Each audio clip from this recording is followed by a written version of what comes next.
전국에 계시는 재림의 성도 여러분 안녕하십니까? 2022년 제2기 창세기 교과에 세우신 성도님들을 환영합니다. 오늘 저희가 함께 살펴볼 교과는 제4과 홍수입니다. 이번 주의 연구 범위는 창세기 6장부터 9장까지의 말씀을 중심으로 화면에 보시는 것처럼 그 밖의 성경 말씀과 함께 교과를 살펴보도록 하겠습니다. 먼저 기억절을 함께 봉독해 보시겠습니다. 이번 사과의 기억절은 마태복음 24장 37절 말씀입니다. 우리 함께 봉독해 보실까요? 시작. 노아의 때와 같이 인자의 임함도 그러하리라. 1969년 미국 스탠포드 대학교의 사회심리학자인 빌립 짐바르도 박사가 한 실험을 합니다. 치안이 허술한 골목에 두 대의 자동차의 보닛을 열어놓은 채로 일주일을 방치했습니다. 똑같이 보닛을 열어놓았지만 두 자동차 사이에는 실험을 위한 작은 차이가 있었습니다. 둘 중에 한 자동차의 창문을 미리 조금 깨두었던 것입니다. 그런데 일주일이 지났을 때 이 작은 차이는 엄청난 결과의 차이를 가져왔습니다. 유리창이 온전한 자동차는 일주일 동안 그 어떤 해나 변화도 겪지 않았던 반면에 유리가 조금 깨져 있었던 차는 방치된 지 10분 만에 배터리가 없어지고 말았습니다. 곧이어 타이어가 모두 도난당했고 차는 낙서와 쓰레기 투기로 더럽혀지기 시작했으며 급격한 속도로 이 차량이 파손되기 시작했습니다. 그렇게 일주일이 지났을 때 이 차는 거의 고철 상태가 될 정도로 파괴되고 말았습니다. 처음에 단지 차의 유리를 조금 깨놓았을 뿐인데 유리창이 멀쩡했던 차와는 달리 오염과 파괴와 약탈의 정도에 있어 엄청난 차이를 보고만 이 실험을 후에 깨진 유리창 이론이라는 이름으로 알려지게 되었습니다. 이 깨진 유리창 이론은 사회 이론이지만 실상은 우리가 일상생활에서 늘 겪는 일이기도 합니다. 조금만 지저분해지고 쓰레기가 한두 개 떨어진 곳이라면 금방 거기에 쓰레기가 가득 쌓이는 것을 우리가 발견할 수가 있습니다. 죄도 마찬가지입니다. 우리의 마음을 더럽히고 있는 죄를 즉시 회개해서 그 죄가 처리가 되지 않으면 그 오물이 있는 곳에는 급격하게 또 다른 오물들이 쌓여서 걷잡을 수 없이 오염되는 것입니다. 우리는 지난 교과를 통해서 아담과 하와의 죄가 가인과 그 후손들을 통해서 어떻게 더 악화되었는지를 살펴보았습니다. 이제 오늘 사과에서는 그 죄가 이 땅에 걷잡을 수 없이 관영하여서 마치 이렇게 완전히 이 자동차가 망가진 것처럼 그 오염의 정도가 얼마나 극심하였는지, 이 지구상이 얼마나 망가졌는지 하나님께서 물로 심판하지 않으실 수가 없게 된 처지까지 오게 된 상황을 우리가 발견하게 되는 것입니다. 이런 의미에서 서론을 보시면은 창세기 6장 5절의 말씀을 통해서 홍수전 인류의 악한 모습에 대한 하나님의 반응을 먼저 이야기하고 있습니다. 자, 5절 말씀을 한번 보시겠습니다. 가인의 후손들은 점점 난폭해져 갔으며 셋의 후손들은 자신들의 영적 유산에 점점 무관심해져 갔습니다. 하나님께서 이러한 현상을 가슴 아프게 바라보셨습니다. 이 6장 5절 말씀에 보시면은 여호와께서 보시고라고 그랬는데 이 여호와께서 보시고라는 말씀은 하나님의 결정적인 역사적 개입을 위해서 사용된 말입니다. 또한 이 말씀은 창세기 1장의 반복구인 하나님의 보시기에 좋았더라와 그 정점인 하나님이 그 지으신 모든 것을 보시니 심히 좋았더라라는 이 말씀을 생각나게 하는 것입니다. 5절은 죄악이 가득함과 또한 항상 악할 뿐임을 보시고 이렇게 악하다라는 말이 반복적으로 사용됩니다. 이 말이 반복해서 사용된 것은 악의 수위가 어느 정도의 단계까지 왔는가를 말해줍니다. 죄악이 세상에 가득한가, 관영한가라는 말씀은 하나님의 심판으로 말미암아 세상이 물로 잠기기 전에 이미 이 악이라는 홍수에 의해서 깊이 잠겨져 있는 이 지구의 상태를 가리키는 그러한 말인 것입니다. 이 하나님의 형상대로 지음받은 인류의 타락과 더불어 심지어는 구별된 세세의 자손들의 부도덕한 행동까지 결국에 이 악이 하나의 커다란 세력을 형성하여서 세상을 뒤덮어서 장악한 상태가 되어서 홍수 이전 세상의 그 모습이 그런 상태이고 이 온 지면의 타락은 결국 온 지면에 대한 이 심판을 불가피하게 하였다는 그런 말씀인 것입니다. 자, 이제 일요일 교과 홍수를 위한 준비로 넘어가 보겠습니다. 먼저 그 일요일 소재 질문 함께 보시도록 하겠습니다. 창세기 6장 13절로 7장 10절을 읽어보라. 인류 역사 초기에 있었던 이 놀라운 사건에서 우리는 무엇을 배울 수 있는가? 자, 창세기 6장 14절 말씀을 보시겠습니다. 너는 고페르 나무로 너를 위하여 방주를 만들되 그 안에 칸들을 막고 역청을 그 안팎에 칠하라. 자, 여기 14절 말씀에서 방주는 히브리어로 테바입니다. 테바는 교과책에서도 설명하는 것처럼 직사각형 모양의 상자를 가리키는 말인데 홍수 기사 외에 이 말이 사용된 것은 성경에서 출애굽기 2장 3절과 5절이 유일합니다. 자, 여기에 이 테바가 어떻게 사용이 되냐면요. 바로의 명령을 피하기 위해서 아기 모세를 담아서 나일강 갈대 숲속에 숨겨놨던 이 조그만한 갈대 상자를 가리키는데 이 테바, 이 단어가 사용이 되었습니다. 자, 우리 성도님들 창세기 저자가 누구입니까? 모세죠? 모세가 노아 홍수의 사건을 기록하면서 특별히 자신의 경험과 관련하여서 이 테바라는 단어를 사용한 것으로 여겨집니다. 왜냐하면 이 테바라는 단어는 애굽어에서 차용된 그런 단어이기 때문입니다. 모세는 노아와 그의 가족들이 물에서 건짐을 받은 것과 같이 자신도 같은 운명에서 건짐을 받은 것을 설명하기 위해서 이 두 사건 모두 이 테바라는 동일한 단어를 통해서 설명하고 있는 것처럼 그렇게 보여집니다. 교과에서 설명하는 것처럼 또한 이 성경은 언약궤를 지칭할 때에도 이 단어를 사용하고 있음을 알 수가 있습니다.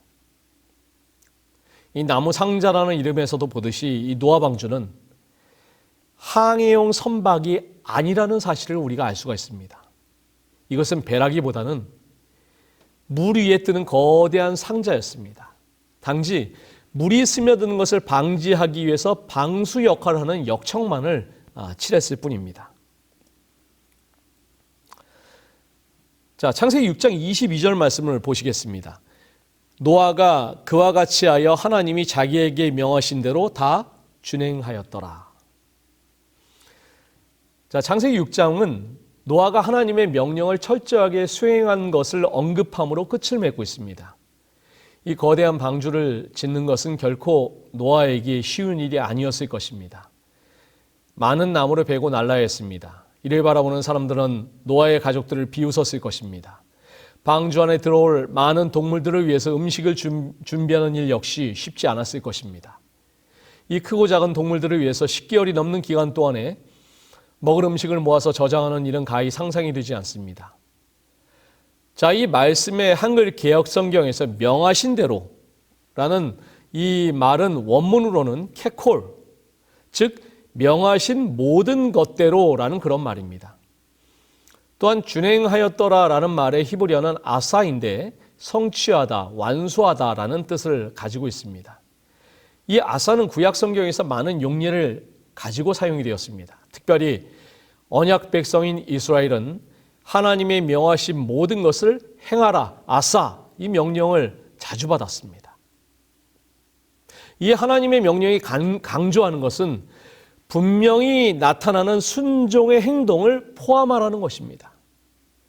이 교과책 52페이지 하단에 보시면은 같은 표현이 아사가 언약궤를 만드는 것을 설명할 때도 사용된 점은 매우 흥미롭다. 이렇게 말하고 있는 것처럼 언약궤를 만들 때에도 하나님께서는 순종의 행동을 포함하기를 원하시는 것입니다. 이 말들은 120년에 거친 노아의 인내와 믿음과 소망이 응축되어 있는 그런 말씀이고, 노아가 하나의 예외도 없이 하나님께서 명하신 모든 것을 온전히 성취하였음을 강조하는 것입니다. 노아는 어느 한 부분도 빠뜨리지 않았고, 어떤 일도 자기의 임의대로 변명하지 않고 말씀하신 그대로 준행하였습니다. 자, 일요일 소지 하단에서 부좌선지자 92페이지의 말씀을 이렇게 인용하고 있습니다. 하나님께서는 노아에게 방주의 정확한 치수와 건축에 관하여 세부에 이르기까지 일일이 확실한 지시를 주셨다. 인간의 지혜로는 그렇게 강력하고 내구성 있는 큰 건축물을 고안해낼 수 없었다. 하나님은 설계자이시고 노아는 건축가였다. 노아는 믿음으로 하나님께서 명하신 것을 다 준행하여 자신과 가족 짐승들이 구원받을 수 있었는데, 이는 오늘날 각종 불법과 불경건이 난무하는 이 시대를 살아가는 우리 그리스도인들에게 마찬가지로 절실하게 요구되는 자세라고 할 수가 있는 것입니다. 자, 이제 월요일 교과 홍수가 일어남으로 우리 넘어가겠습니다. 일요일 교과에서 노아가 준행하였더라라는 말씀 가운데 사용된 히브리어 단어 아사에 대해서 말씀을 드렸는데, 이와 연결해서 계속 말씀을 드리자면, 이 아사가 만약에 하나님을 주어로 하여 사용될 경우에는 역사의 영역에서 이루어지는 하나님의 활동을 나타내는 것으로 사용되었습니다. 월요일 교과의 서두에서 창조 사건의 핵심 단어로서 아사에 대해서 말씀하고 있는데, 창조에 해당하는 단어가 몇 가지가 있습니다. 일과의 교과에서도 말씀을 드렸지만은 바라라는 단어가 있습니다. 태초에 하나님이 천지를 창조하시니라 해서 창조하시니라가 바로 이 바라입니다. 바라는 오직 하나님만을 주어로 사용할 수 있는 말인데, 무에서 유를 창조하는 순수한 의미의 창조 행위를 가리키는 그런 말인 것입니다. 그에 비해서 아사는 약간의 용법이 다릅니다. 아사는 창세기 1장에서 바라와 상호 교대로 사용이 되어서 창조 과정에서 대상들을 조성하거나 만드는 행동을 가리킬 때 사용되는 그런 말입니다. 여기 그 1장 16절 말씀에서 하나님이 두 큰 광명체를 만드사, 여기에 사용된 말이 바로 아사입니다. 그래서 아사는 이미 창조된 물질로부터 전혀 새로운 창조물을 만드실 때 사용된 말이라고 그렇게 구분할 수가 있는 것입니다.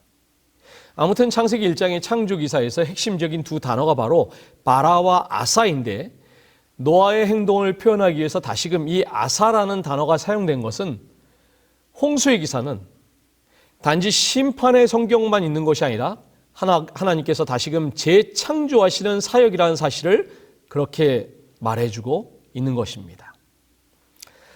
자, 이와 관련해서 월요일 소재 질문을 우리가 함께 살펴보시겠습니다. 창세기 7장을 읽어보라. 홍수에 관한 묘사가 우리에게 창조 사건을 기억나게 하는 이유는 무엇인가? 두 사건의 유사성을 통해 우리는 무엇을 배울 수 있는가? 자, 여기 교과책 월요일 소재 질문 바로 다음에 보시면은 저자는 이렇게 이야기를 하고 있습니다. 홍수에 관해 기록해 놓은 성경 말씀을 유심히 살펴보면 창조 이야기 때 사용된 것과 공통된 단어들과 표현들이 많이 있음을 발견하게 된다. 그러면서 저자는 7, 남자와 여자, 암수, 그 종류대로 들짐승, 새, 기는 것들, 생명의 기운과 같은 구절이 창조기사와 홍수기사에서 함께 연결됨을 이야기하고 있습니다. 따라서 이런 관심으로 볼 때 홍수기사는 창조의 기사와 많은 유사점을 발견하게 된다는 것입니다. 자, 또 여기 흥미로운 말씀이 하나가 있는데요. 창세기 7장 8절로 9절 말씀을 보시겠습니다. 이 말씀 중에 들어갔으며 라는 그런 말이 있는데, 이 들어갔으며 라는 말의 히브리어는 바우인데 3인칭 복수형으로 사용이 되었습니다. 따라서 그들이 들어갔다라는 그런 말입니다.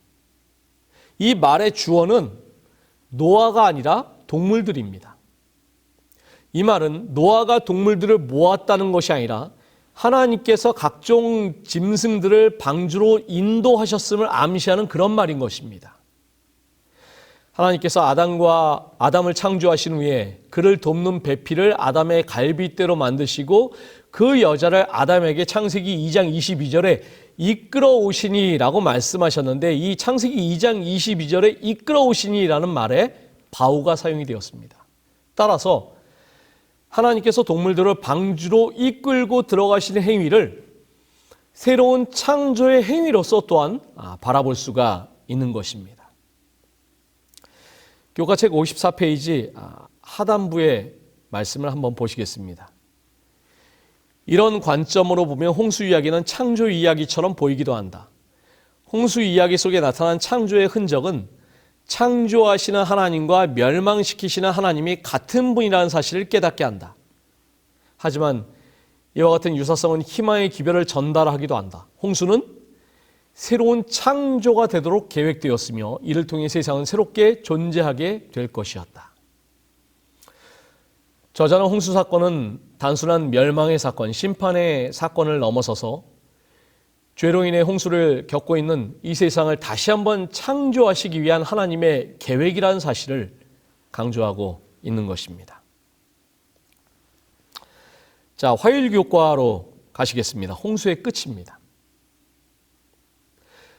성경 기자는 물이 최고 높이를 유지했던 기간을 강력하게 제시하기 위해서 물이 150일을 땅에 넘쳤더라라는 기사로 홍수 기사를 마무리합니다. 이 엄청난 양의 물이 온 지구를 뒤덮었고, 이러한 지구의 상황은 마치 창조 시의 상태처럼 물이 온 세상을 뒤덮고 있다는 것을 강조합니다. 땅 위에 번성하고 충만했던 그 어떤 생물도 살아남지 못했습니다. 이렇게 150일, 5달 동안 지면을 뒤덮었던 물에 대한 진술로 7장을 마무리하고 이제 8장이 시작이 됩니다. 화요일교과에서는 다음과 같이 질문을 하고 있습니다. 창세기 8장 1절을 읽어보라. 하나님께서 노아를 기억하셨다라는 말은 무슨 뜻인가? 자, 먼저 창세기 8장 1절 한번 보실까요? 여기서 그 개역 개정판의 기억하사를 개역 한글판에서는 권념하사라고 이렇게 번역하였습니다. 이 기억하사, 권념하사라는 말의 히브리어의 원어는 자카르인데, 이 말은 생각하다, 또 주목하다, 기억하다라는 뜻을 가지고 있으며 당신의 백성을 향한 하나님의 신실한 사랑을 나타내는 언약적인 단어인 것입니다. 이 자카르라는 단어가 구역성경에서 사용된 또 다른 예가 출애굽기 2장입니다. 자, 여기 2장 24절, 25절 말씀을 보시면은 하나님께서는 이 언약을 기억하셨고 이스라엘 백성들을 기억하셨다고 하는데 여기에 사용된 단어가 바로 자카르입니다. 우리 하나님은 자신과 언약을 맺은 백성들을 잊으시거나 버리지 아니하시고 항상 기억하시고 주목하십니다. 그리고 이 기억하신 대상을 당신의 크신 이 권능의 손으로 구원으로 이끄신다는 그런 사실입니다. 자, 창세기 8장 6절로 7절 말씀해 보시면은 40일을 지나서 노아가 그 방주에 낸 창문을 열고 까마귀를 내놓으매라고 말씀하고 있습니다. 자, 이 방주의 창은 지붕에 위치하고 있어서 아마도 노아가 창을 통해서 밖을 보는 것은 불가능했을 것으로 여겨집니다. 그래서 노아는 물이 얼마나 줄어들었는지를 파악하기 위해서 새들을 내보내게 됩니다. 요즘에 그 오미크론 확진자가 급격하게 늘면서 우리 재림 성도들의 가정에도 오미크론 확진으로 가정에서 격리 생활을 하셨거나 또 하시는 중인 분들이 굉장히 많이 계십니다. 일주일을 방에서 격리하시는 것이 정말 얼마나 답답하십니까? 자, 그런데 우리 성도님들 이 표를 한번 좀 보시기 바랍니다.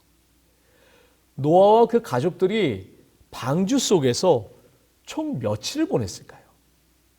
자, 여기 보시면은 노아가 600세 되던 해 2월 17일에 비가 내리기 시작하는데 노아와 가족들은 일주일 전에, 그러니까 2월 10일에 방주에 들어갑니다.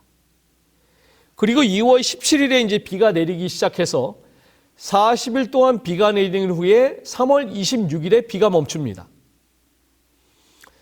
그리고 그해 7월 17일에 방주가 아라랏산에 머무르면서 산에 봉우리가 보이고 까마귀와 비둘기를 내보내고 물이 충분히 물러가기까지 오랜 시간이 지나고 그 다음에 2월 27일이 되어서야 땅이 마르고 방주에서 나올 수가 있었습니다. 따라서 노아와 가족들이 방주 안에서 머문 시간은 한 달을 30일로 이렇게 산정하고 계산하면은 얼마 동안 있었어요? 총 377일 동안 방주 안에서. 옆으로 난 창문도 없어서 밖에서 내다보지도 못하는 말 그대로 오늘 우리가 이 오미크론 때문에 이 격리 생활하시는 분들이 많으시니까 우리가 약간은 그 노아의 마음을, 그 가족들의 마음을 갖다가 좀 느낄 수가 있을 것 같습니다. 377일 동안 방주 안에서 격리 생활을 했음을 알 수가 있습니다. 부자 선지자에서는 이 상황을 이렇게 기록하고 있습니다. 노아와 그의 가족들은 다시 지상으로 나가고자 하는 마음이 간절하였으므로 물이 줄어지기를 몹시 고대하였다. 얼마나 답답했을까요? 그는 하나님의 명령에 따라 방주에 들어간 것 같이 떠나라는 특별한 지시가 내리기를 기다렸다. 마침내 한 천사가 하늘에서 내려와 육중한 문을 열고 족장과 그의 가족들에게 모든 생물들을 데리고 땅으로 내려가라고 명하였다. 미래학자 엘빈 토플러가 이런 말을 했습니다. 이제 지구촌은 강자와 약자 대신에 빠른 자와 느린 자로 구분될 것이다. 그리고 빠른 자는 승리할 것이고 느린 자는 패배할 것이다. 오늘 세상이 돌아가는 것을 보면 정말 이 미래학자의 예견이 맞는 것 같이 보입니다. 오늘날 우리 한국 사회를 보면 참 얼마나 빠릅니까? 이 냉장고도 급속 냉각을 해야 되고요. 음식도 인스턴트 식품이 얼마나 많습니까? 금방금방 해 먹어야 돼요. 선거도 마감 시간과 동시에 발표되는 출구조사를 봐야지 직성이 풀리고요. 엘리베이터를 타자마자 2초, 3초를 참지 못해서 닫힘 버튼을 막 눌러야 됩니다. 이 세상 사람들의 모습을 보세요. 자판기 커피를 눌러놓고도 못 기다려서 컵 나온 곳에 손을 넣고서 기다려야 됩니다. 사탕도 녹여 먹지 않고 깨물어 먹어야 됩니다. 아이스크림도 핥아 먹는 것이 아니라 베어 먹어야 됩니다. 버스와 택시를 탈 때도 도로까지 뛰어내려가서 타고 맙니다. 인터넷도 빠르고 AS도 빠르고 밤에 주문하면 새벽에 도착을 합니다. 배송도 빨라요. 이런 스피드의 시대의 기다림은 지루함과 초조함입니다. 그래서 새치기하고 끼어들고 갓길 운전도 막 하고 이렇게 오늘날 사회로 보면 사람들이 기다림에 약합니다. 우리나라 사람들 특징 짓는 대표적인 말이 뭐예요? 우리 성도님들? 빨리빨리 아닙니까? 외국 여행 다녀오신 분들 아시겠지만 관광지에서 물건 파는 사람들이 이 한국 사람들 지나가면은 헤이 빨리빨리 이렇게 하면서 막 놀려댑니다. 정말 우리는 조급합니다. 오랫동안 줄도 잘 서지 못합니다. 오늘날 이렇게 한국 사람을 보면 정말 뭐든지 빠르고 급합니다. 하지만 이렇게 빠른 것만이 능사는 아니에요. 때로는 우리 하나님의 때를 기다리면서 잠잠히 기다려야 될 때가 있습니다. 일주일 격리하는 것도 정말 답답한데 이 창문도 없는 방주에서 1년이 넘게 격리 생활한다는 것이 얼마나 답답했을까요? 이 길고 긴 기다림의 시간, 하지만 노아에게 정말 급한 서두름이란 찾아볼 수가 없었습니다. 노아는 물이 더 감해지길 기다렸고 하나님께서 그를 위해 마른 땅을 주실 것을 소망하면서 잠잠히 방주 안에 머물렀던 그런 것입니다. 자, 이제 수요일 교과로 넘어가 보겠습니다. 창세기 8장 20절을 읽어보라. 노아가 방주에서 나와 처음으로 한 일은 무엇이었으며 왜 그렇게 했는가? 이 말씀을 보시면 노아가 방주에서 나오자마자 한 첫 번째 일은 바로 하나님께 제단을 쌓는 일, 즉 예배였습니다. 노아는 감사와 헌신의 예비로 여호와께 단을 쌓았습니다. 여기에 제단이라는 말의 히브리어 미즈베아는 자바흐라는 말에서 유래된 말인데, 자바흐는 동물을 도살하다, 또 죽이다, 특별히 희생 제사를 드리기 위해서 죽이다라는 그런 의미를 가지고 있습니다. 이 말씀에서 단이라는 말이 처음 사용되었습니다. 그리고 노아가 드린 제사는 번제였습니다. 이것은 후에 모세에게 명하신 5가지 제사들 중에서 첫 번째 언급된 제사인데 전적인 헌신을 의미하는 그런 것이었습니다.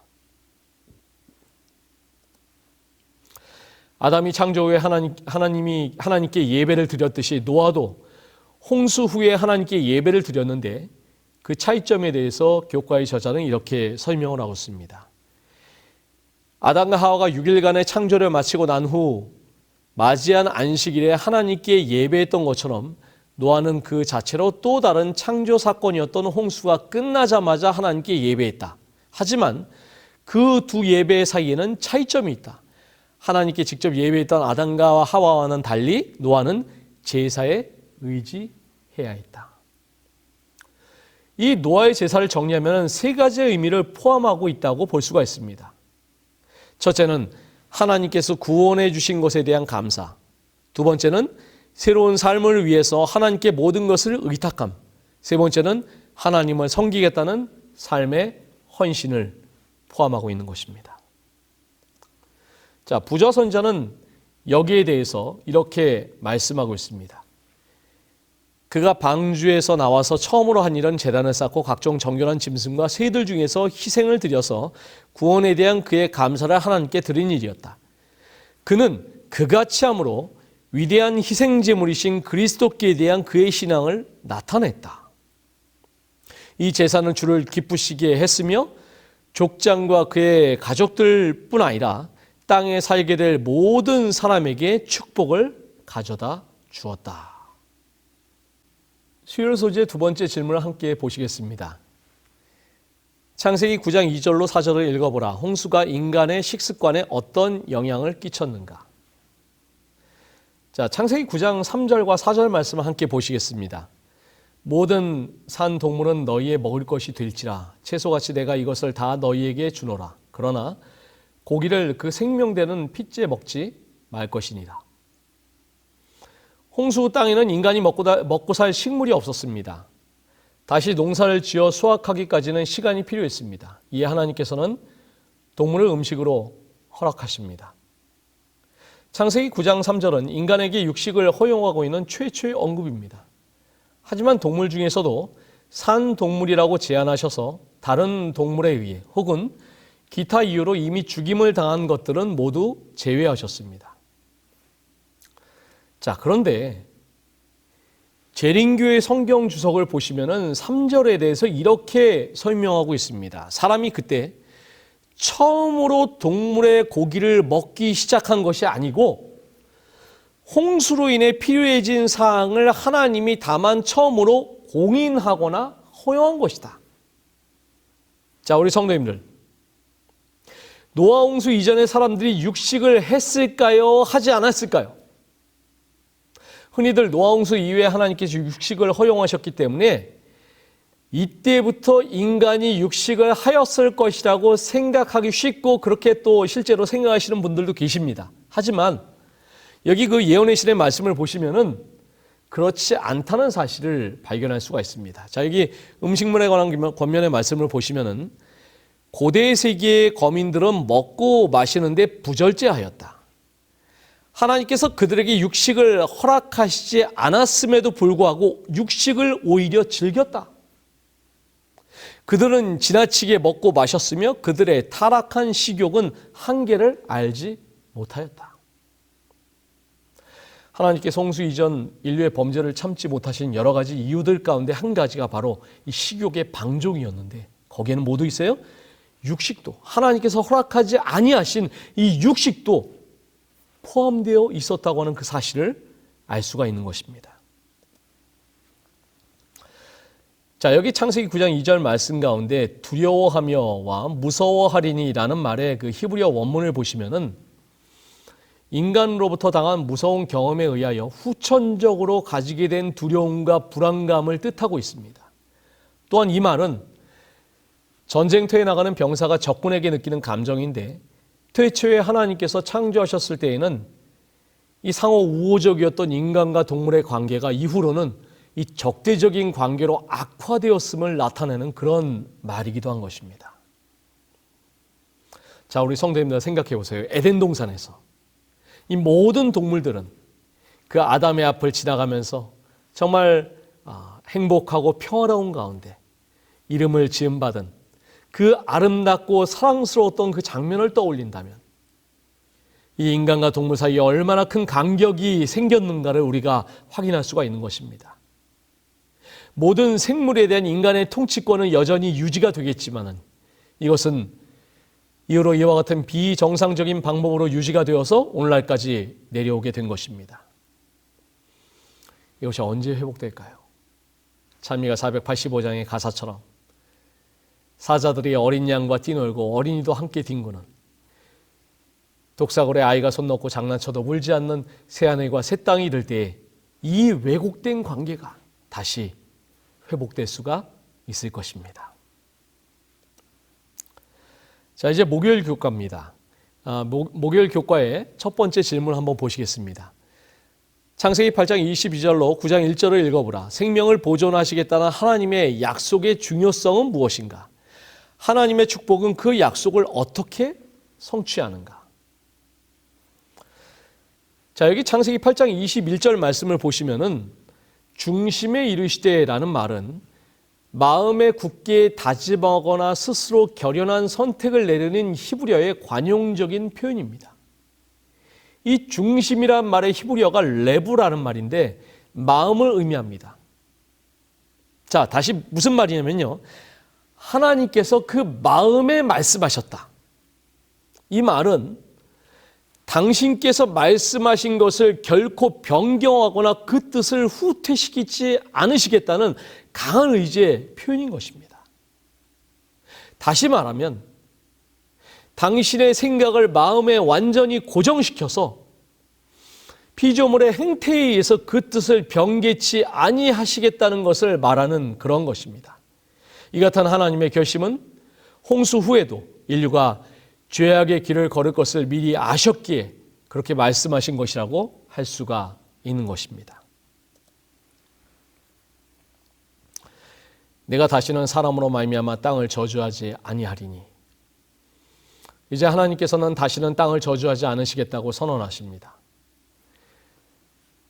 노아가 드린 제사를 하나님께서는 기쁘게 받으시고 이렇게 말씀하셨는데 하지만 그렇다고 해도 이것이 창세기 3장 17절의 저주를 완전히 없앤 것은 아닙니다. 재림교회 성경석은 여기에 대해서 이렇게 설명하고 있습니다. 그것은 단지 대홍수와 같은 전 세계적인 격변이 다시 인류에게 닥치지 않을 것이라는 사실을 나타내 줄 뿐이다. 국부적인 홍수들은 거기에 포함되지 않았다. 모든 생물을 다시 멸하지 아니하리니 이와 같은 인류와 피조물에 대한 하나님의 보존의 약속은 정말 참으로 은혜로운 언약이 아닐 수가 없는 것입니다. 이것은 인류의 의로움과 선함에 근거한 언약이 아니라 철저히 하나님의 신실하심에 기인하는 그런 언약인 것입니다. 심판으로는 인류의 회복이 불가능하므로 하나님께서는 언약을 통해서 인류에게 다가가시는 모습을 우리는 발견할 수가 있는 것입니다. 자, 이제 목요일 소지의 두 번째 질문을 함께 살펴보시겠습니다. 창세기 9장 8절로 17절을 읽어보라. 무지개는 무엇을 의미하는가? 이 언약의 증거는 또 다른 언약의 증거인 안식일과 어떤 연관이 있는가? 자, 창세기 9장에 보시면 하나님께서 언약을 세우셨다라는 표현이 3번 등장합니다. 내가 내 언약을 너희와 너희 후손과 너희와 함께한 모든 생물에게 세우리니 내가 너희와 언약을 세우리니 그리고 17절에 내가 나와 땅에 있는 모든 생물 사이에 세우는 언약의 증거가 이것이라 하셨더라. 자, 언약은 창세기 9장에서 매우 중요한 단어입니다. 언약이란 단어가 가장 많이 반복되는 것이 창세기 9장입니다. 이 언약은 홍수 이전에 창세기 6장 18절에서 하나님께서 노아와 맺은 언약인데 그때는 그저 너와는 내가 내 언약을 세우리니 이렇게 말씀하셨습니다. 그런데 이제 9장에 이르러서 언약에 대해서 다시 한번 상세하게 말씀을 하고 계시는 것입니다. 9장 9절 10절에서의 언약은 모든 피조물들의 영속적인 미래에 대한 언약을 인류의 대표인 노아와 그 아들들에게 말씀하시는 장면입니다. 자, 그런데 10절에서 세우리니라는 말의 히브리어는 헤킴인데 이것은 지키다, 수행하다라는 뜻을 가지고 있습니다. 다시 말해서 없는 것을 만든 것이 아니라 이미 존재한 것을 확실하게 수행한다는 것을 의미하는 그런 말인 것입니다. 하나님은 9장 12절에서 언약의 증거를 주셨는데 그것이 무엇입니까? 무지개를 보여주십니다. 무지개를 볼 때마다 인류는 하나님의 언약을 기억할 것입니다. 여기 그 언약의 증거라고 했는데 이 말씀은 하나님의 약속의 확실성을 인치는 것입니다. 이 증거를 통해 인류는 하나님의 약속을 확신할 수 있으며 동시에 하나님께서 인류와 세상의 보호자이심을 기억하게 될 것입니다. 교과의 저자는 이 언약의 증거를 안식일과 관련을 지어서 설명을 하고 있습니다. 목요일 소지의 하단부에 있는 그런 말씀처럼 창조의 표징으로 주어진 안식일이 모든 곳에 있는 모든 사람을 위한 날인 것처럼 다시는 물로 세상을 멸망하지 않으시겠다는 약속 또한 모든 곳에 있는 모든 사람을 위한 것이다. 이런 사실을 우리가 기억해야 될 것입니다. 재림기의 성경 속에는 이 언약의 상징 무지개를 요한계시록에 나타난 요한의 이상을 연결해서 설명합니다. 요한은 이상 중에 하나님의 보좌를 두르고 있는 무지개를 보았다. 사람들은 무지개를 바라보며 하나님의 약속을 회상하지만 하나님은 그것을 바라보면서 그분의 약속을 기억하고 성취한다. 무지개 가운데서 인간의 믿음과 신뢰는 하나님의 신실하심과 불변하심을 만난다. 에스겔 선지자 역시 이상을 보면서 하나님의 모습 가운데 무지개가 있음을 보았습니다. 이는 노아에게 맺으신 은혜의 언약처럼 하나님께서 비록 유다 왕국을 심판한다 하실지라도 언약을 잊지 아니하시고 회복하실 것을 의미하는 것이었습니다. 결국 이 모든 것들은 끝까지 자기 백성을 붙드시며 회복시켜 주실 신실하신 하나님을 드러내는 것이기에 우리는 그분의 언약 백성으로서 하나님께 대한 믿음과 신뢰를 잃지 아니하고 늘 의지하는 그러한 사람들이 되어야 할 것입니다. 자, 금요일에 더 깊은 연구를 위해는 홍수 이전 시대의 사람들의 생각과 행동을 오늘날을 살아가는 사람들과 비교해 보라고 그렇게 이야기를 하고 있습니다. 저는 이 문제를 생각하면서 우리 성도님들과 함께 창세기 6장 4절에 있는 말씀을 한번 살펴보길 원합니다. 당시의 땅에는 네피림이 있었고 그 후에도 하나님의 아들들이 사람의 딸들에게로 들어와 자식을 낳았으니 그들은 용사라. 고대에 명성이 있는 사람이었더라. 자, 이 말씀 가운데 네피림이란 존재가 무엇인지를 한번 생각해 보았으면 좋겠습니다. 네피림은 떨어지다라는 뜻을 지닌 나팔에서 파생된 말이라고 하여서 하늘로부터 떨어진 타락한 천사의 후손이라고 하는 그런 주장들이 있었습니다. 하지만 그런 주장은 받아들여지지 않으며 일반적으로 장부, 용사 등으로 번역되어서 이해가 되고 있는 것입니다. 재림기 성경 속에서도 네피림은 어떤 이들이 주장하는 것처럼 천사와 인간의 혼합 결혼의 산물이 아니라 당시에는 모든 인간들이 다 기골이 장대했기 때문에 육체적인 거인들을 뜻하기보다는 성격이나 지혜 등 다른 면에서 탁월하다는 의미로 이해하는 것이 바람직하다. 그렇게 이야기를 했습니다. 자, 이 부조와 선자에도 보시면은 이 네피림들에 대한 주석을 아래와 같이 그렇게 이야기를 하고 있습니다. 신장과 체력이 탁월하고 지혜가 걸출하고 가장 정교하고 놀라운 일들을 고안하는 데 재간이 있는 거인들이 많았다. 죄악을 엄격하게 제어하지 않는 데 있어서의 그들의 죄악은 그들의 재간과 정신적 능력에 비례하였다. 하나님께서 홍수전에 살았던 이 사람들에게 풍요한 선물을 많이 주셨다. 그러나 그들은 그분의 선물을 자신들을 영화롭게 하는 데 사용하시며 그들의 애정을 선물들을 주신 분에게가 아닌 선물들에게만 둠으로써 그것들을 저주로 만들었다. 자, 이 말씀을 보니까 네피림은 어떤 외적인 모습보다는 그들의 마음이나 생각을 더 강조하는 것처럼 그렇게 보입니다. 그들은 금은 보석과 상품의 목재를 써서 그들 자신을 위하여 주택을 건축하였고 그들의 가옥을 가장 공교한 솜씨로 아름답게 꾸미는 데 있어서 다른 사람들을 앞지르려고 노력하였다. 그들은 그들의 교만한 마음의 욕망을 만족시키기만을 추구했으며 쾌락과 사악의 길에 빠졌다. 자, 우리 성도님들, 결국 이 네피림은 어떤 사람들이라고 이해하는 게 좋을까요? 장부들, 지혜로운 사람들, 똑똑한 사람들, 명성 있는 사람들, 이런 사람들을 가리키는 말로 이해할 수 있을 것입니다. 그런데 이 네피림이 어떻게 태어났어요? 하나님의 아들들이 사람의 딸들과 결혼해서 태어난 것입니다. 이 경건했던 하나님의 백성들이 타락하고 타락한 이들과 가족관계를 맺었는데 그러면 어떤 자녀들이 나와야 돼요? 별 볼 일 없는 후손들이 나와야 되는데 정반대예요. 태어난 아이들을 보니까 지혜롭고 똑똑하고 세상에서 명성이 높은 이들, 네피림이 이렇게 나온 것입니다. 이것이 무엇을 말하는 것일까요?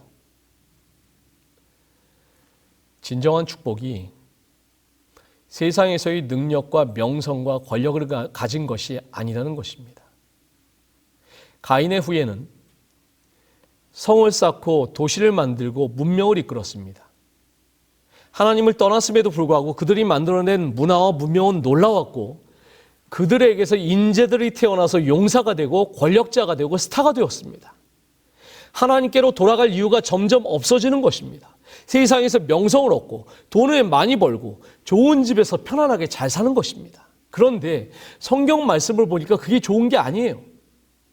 하나님 없이 세상에서 잘 나가는 게 복이 아니라는 것입니다. 성경은 그것을 가리켜서 네피림이라고 그렇게 이야기하는 것입니다. 노아 시대 사람들이 홍수가 임하기 전에 먹고 마시고 장가들고 시집갔습니다. 왜 그랬을까요? 홍수가 닥치리라고 상상도 하지 못했기 때문입니다. 그러면 이러한 현상은 홍수 이전에만 존재했을까요? 자, 이 말씀 한번 보시기 바랍니다. 거기서 네피림 후손인 아낙자손의 거인들을 보았나니 우리는 스스로 보기에도 메뚜기 같으니 그들이 보기에도 그와 같았을 것이니라. 자, 우리 성도님들, 이 말씀이 어떤 장면입니까? 이 출애굽한 이스라엘 백성들이 가나안에 들어가기에 앞서서 이 가데스바네아에서 정탐꾼을 보내는데 가나안 땅을 정탐하고 온 정탐꾼들이 보고하기를 그들이 본 아낙자손 거인들은 네피림의 후손들이라고 그렇게 이야기를 합니다. 자, 그런데 한번 생각해 보세요. 홍수 이전에 존재했던 네피림들은 우리 성도님들 다 어떻게 됐습니까? 홍수 때 다 멸절됐습니다. 그런데 어떻게 아낙자손들이 네피림의 후손이 될 수가 있습니까? 유전학적으로는 불가능한 이야기입니다. 그러면 결국 이것은 무엇을 이야기하는 것입니까? 네피림은 어떤 거인의 생물학적인 유전자를 의미하는 것이 아니라는 것입니다. 오히려 죄 많은 인간 속에 존재하는 이 세상을 사랑하고 재물과 안락함과 명예를 추구하는 그 죄성의 유전자를 의미하는 그런 것입니다.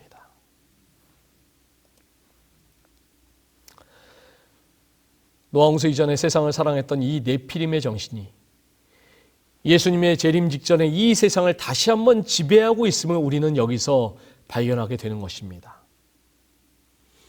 노아를 비롯한 성경에 나오는 믿음의 노족들은 이러한 환경 가운데 살았음에도 불구하고 하나님을 의지하고 하나님을 따랐을 때 세상의 명성과 재물과 안락함보다는 하늘의 신령한 것을 사모하며 살아갈 수가 있었습니다. 문제는 우리를 둘러싸고 있는 이 네피림의 정신에 굴복하느냐, 하늘의 신령한 것들을 사모하며 살아가느냐의 그런 문제인 것입니다. 노아는 하나님의 말씀을 의지하며 살았습니다.